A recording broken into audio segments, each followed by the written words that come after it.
Hello again, how's it going guys, and welcome to Micro Christmas Part 3. We're now 4 days into our little microgreens growing venture, and over the next few days some of these microgreens we're going to have to take them out of the stacks, out of the dark, and place them under grow lights. So now would be as good a time as any for me to show you my grow light system. There is a mirror on the right here, so don't be fooled into thinking that there's two shelving units here. There is only one.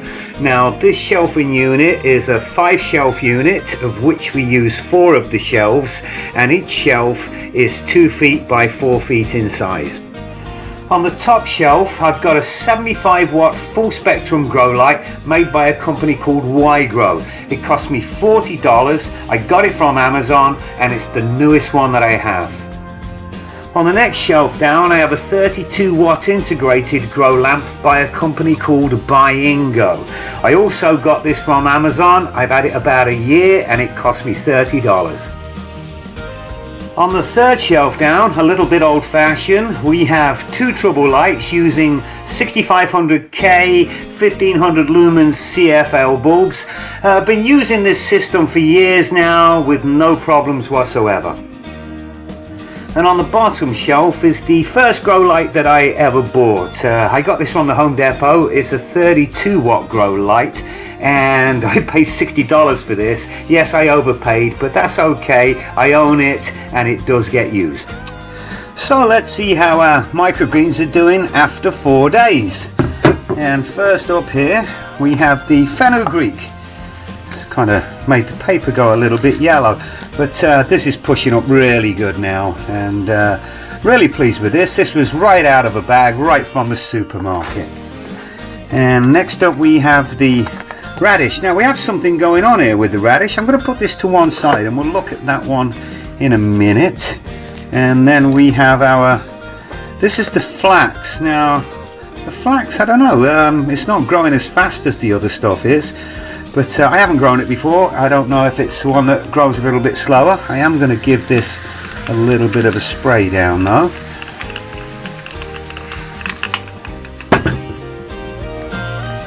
And we'll put that here, and then finally we have our chia. This is the chia.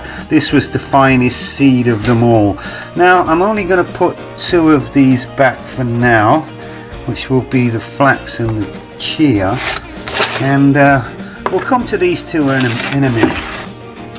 Alright, so this is the radish tray. I'm not sure if this camera's picking it up, but if you look very carefully you can see that there's some white fuzz all over the tray.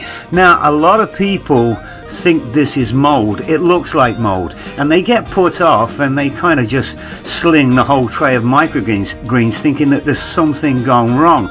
Well, it's not mould. What this is, it's really fine root hairs, and I'm going to grab another camera, stick a bubble lens on it, and see if we can't get right up close to these. I couldn't find my close-up lens, so I'll just try and get as close up to these as I can with the camera. The first time I saw this, I thought I had mould, and I was a little bit disappointed. But I've since learned different. Now, if we have a look over here, you can see there's actually structure to those fine root hairs, and what they're doing is they're searching for water, and if I just give these a little spray down, that is just gonna all disappear as soon as it finds what it's looking for. Don't worry about it. You'll know if you've got mold, because when these grow up the mold will be like a web throughout the whole of the microgreens. A little bit of white stuff around the roots right now is a good thing, because these are fine root hairs. The fenugreek I'm going to take out of the stack, and that's going to go under the lights right now. And the other 3, I'm going to give these another day in the stack in the dark. Let's take a look at the legume pile, and on the top here we have the dried peas from the supermarket out of the big bag. They're germinating a little bit better, but still a little bit slow. Long way to go on these yet. And then we've got the chickpeas, again right from the supermarket, right out of the bag. And then we have the mum seed. Now this is special sprouting seed. These are the speckled peas, and these are doing a hell of a lot better than the other two, so maybe there is something with the special sprouting peas. I'm sure we're going to get sprouts from all of them, but these certainly are in pole position at this point. And then we have our lentils, which maybe I'll promote these to the top of the pile this time. All of these peas, I'm going to give these at least another 24 hours in the stack in the dark. And the final stack, this is the one with the shelled sunflowers, and the shoots have probably doubled in size in the last 2 days. At 4 days old, I am not grumbling too much, but these do take a little bit more time than some of the others. Next up we have the, I believe this is the cress. Let me just check that. Yeah, this one's the cress. Yeah, the cress, it's time for this to come out now. I'm going to put this with the fenugreek, and this will go under the lights. And the same with whatever this is. Ah, yeah, this is a, I think it's a salad blend, or it's a 14-day blend, I believe is what they call it. Again, you can see the little white root hairs on this. These all need a little bit of water, and the moonbeans, these are going to remain in the dark, like I say, probably for as long as 10-12 days. I'm going to give these all a little bit of a water. These are the 3 trays that we're going to put under the lights right now. It's the fenugreek, the cress, and the microgreens blend. At this point, I'm going to stop watering from the top. I'm going to use the other part of the takeaway tray, use it as a base. I'm going to put a couple of 3 sticks down, and that's just to stop the holes at the bottom of the tray getting blocked up. And at this point now, I'm going to start watering these from the bottom. I'm going to put these under the lights, and these will start shooting up, and they will green up in no time whatsoever.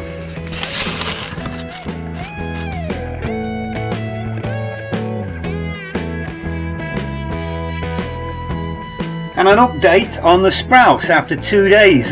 These are the alfalfa sprouts. These are coming along really nicely, and I think we may just get some of these in time for Christmas Day.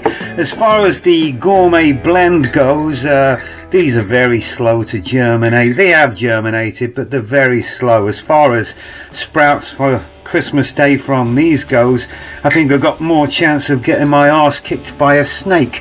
But the alfalfas, yeah, I think we're going to have some sprouts for Christmas Day. I was at the side of the house a few minutes ago, and I saw that I got a dustbin full of 3/4 inch aggregate, and I thought to myself, why don't I take one of these trays and fill it with the aggregate? I can put a lid on it. Now that makes a perfect weight for the microgreens. Feel all good about myself now. Anyway, that is the microgreens after 4 days. That is the sprouts after 2 days. The next update in 2 days time, well, that's going to be Christmas Day, so I'm not going to make a video on Christmas Day. I'll probably do one on Boxing Day, which means I'm not going to see you again before Christmas. I would like to thank everybody that has sent their well wishes over the last week or so, and I'd like to take this chance to wish everybody a very, very Merry Christmas. I will see you again before the new year, and so for now, cheers.